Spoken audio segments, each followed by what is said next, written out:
I got wrong about self-discipline, part 1. Well, for starters, as I'm living, I didn't really take into account how much stress everyday life would be. For example, I was going to work, I was coming from work, there's groceries, there's cleaning up. Let me start by saying, yes, like daily essentials, cleaning your house, obviously, those are things that you have to like just do. But when you're in the moment of like trying to work on things, as in trying to either build a business on the side and then you have to go to work, your 9 to 5, and then you have to come home, groceries, you're shopping, clothes, like make sure that your body's right, healthy, and mindset.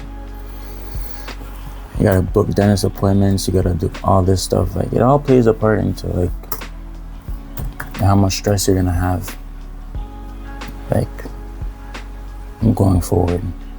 And I, for one, didn't realize how much it would affect me, like even since after like moving out on my own, you know, it's not as picture perfect as how I believe it was, and learning that it all actually ties into maturity. You know, you're growing as an adult, these are things that you're gonna have to do with time, and I am coming to the realization that there's gonna take a lot more work that you're gonna have to do moving forward. And it's not because sometimes you get lazy and you don't want to do the things that you have to do to put yourself in positions to, you know, be where you should be. But, you know, it happens, you know, your emotions happen. Some days you're happy, some days you're sad, and those are the things that I had trouble dealing with. Because in terms of like emotional, I was very emotional, like not emotionally, like I would have outbursts, but emotionally as in I would shut down very easily and just go into like a period of just low frequency working. For example, at work, for example, I might have to do that would just talk to everybody that's there. I would say hi to everyone, but I'm regularly just going in there, and the work is easy for me because again, I shut down. I don't talk to anyone. I'm just in my brain, really thinking about the next things I'm gonna do, and it just looks on outwardly that I'm just like serious and shit.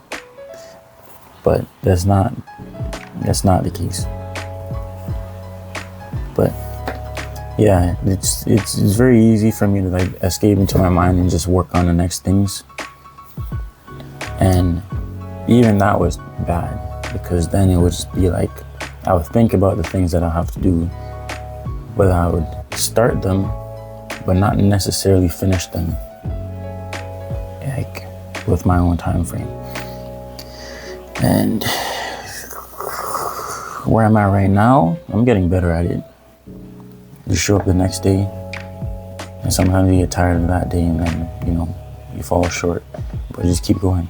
And the more you do that, the more you rewire your brain into thinking, hey, I gotta get up out of bed. I can't be waking up at 12.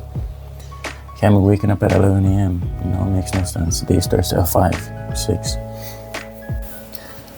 I would say what actually helped me was not thinking too much about the everyday tasks. If I gotta go to the grocery store, I just go. You know, if you gotta put in that extra hour at work, just do it. You know, if you got something, the next best thing to do is just the next thing to do. Just to do it. If your body is cracking because you're getting older, you need to find a sport. And you get into it. And that, from me analyzing what I know, it's just stop thinking so much and just do the thing that needs to be done. And I'm glad I reached to that point. Like, I'm glad I'm at that point right now, because now it's like the sky's the limit, really. That's what I found out, or at least that's where I'm at right now. Thanks for listening.